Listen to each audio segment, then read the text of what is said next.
வாங்கின ஃபார்ம் எல்லாம் திருப்பி வேற கொடுக்கணுமா? தாவேகா வேட்பாளர்களுக்கு ஆளே கிடைக்கவில்லை. விஜய் சாக்.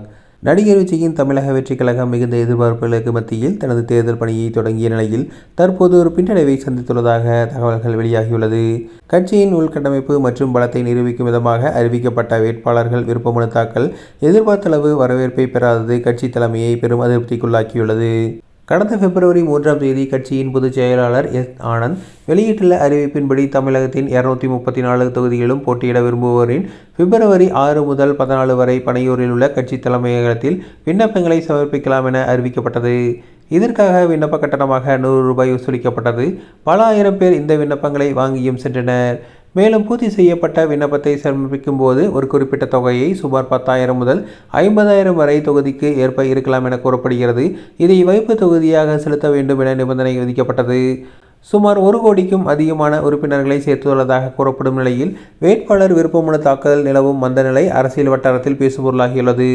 அதாவது விண்ணப்பங்களை வாங்கியவர்கள் அதை திருப்பிக் கொடுக்கவில்லை. அதிகாரப்பூர்வமற்ற தகவலின்படி நிர்ணயிக்கப்பட்ட காலக்கெடுவில் 500க்கும் குறைவான விண்ணப்பங்களே வந்திருக்கிறது என தெரிகிறது. அதாவது ஒரு தொகுதிக்கு சராசரியாக 2 பேர் கூட விண்ணப்பிக்காத சூழல் ஏற்பட்டுள்ளது. திமுக, அதிமுக போன்ற பாரம்பரிய கட்சிகளில் ஒரு தொகுதிக்கு நூற்றுக்கணக்கானோர் போட்டியிட துடிக்கும் வேளையில் தாவேகாவில் நிலவும் இந்த நிலை அக்கட்சியின் நிர்வாகத்தை நிலைகுலைய செய்துள்ளது. இதற்கு பின்னால் பல காரணங்கள் இருக்கலாம் என அரசியல் விமர்சகர்கள் கருதுகின்றனர். விண்ணப்ப கட்டணம் மற்றும் தேர்தல் செலவுகளை சொந்தமாக ஏற்க வேண்டும் என்ற நிபந்தனை நடுத்தர வர்க்க தொண்டர்களை தயங்க செய்திருக்கலாம்.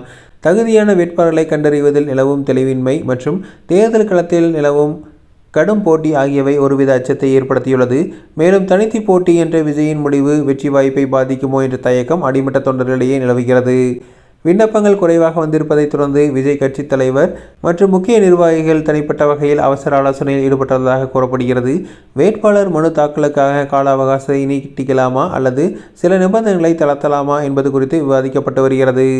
சினிமாவில் கோடிக்கணக்கான ரசிகர்களை கொண்ட விஜய் நிஜ அரசியல் களத்தில் தனது படையை திரட்டுவதில் சந்திக்கும் முதல் சவால் இதுவாகும். இது தமிழக அரசியலில் உற்று நோக்கப்படுகிறது. ஏப்ரல் மாதம் நடைபெறவுள்ள தேர்தலுக்கு இன்னும் 2 மாதங்களே உள்ள நிலையில் இந்த தோய்வை விஜய் தரப்பு எப்படி சமாளிக்கப் போகிறது என்பது கேள்விக்குறியாக உள்ளது.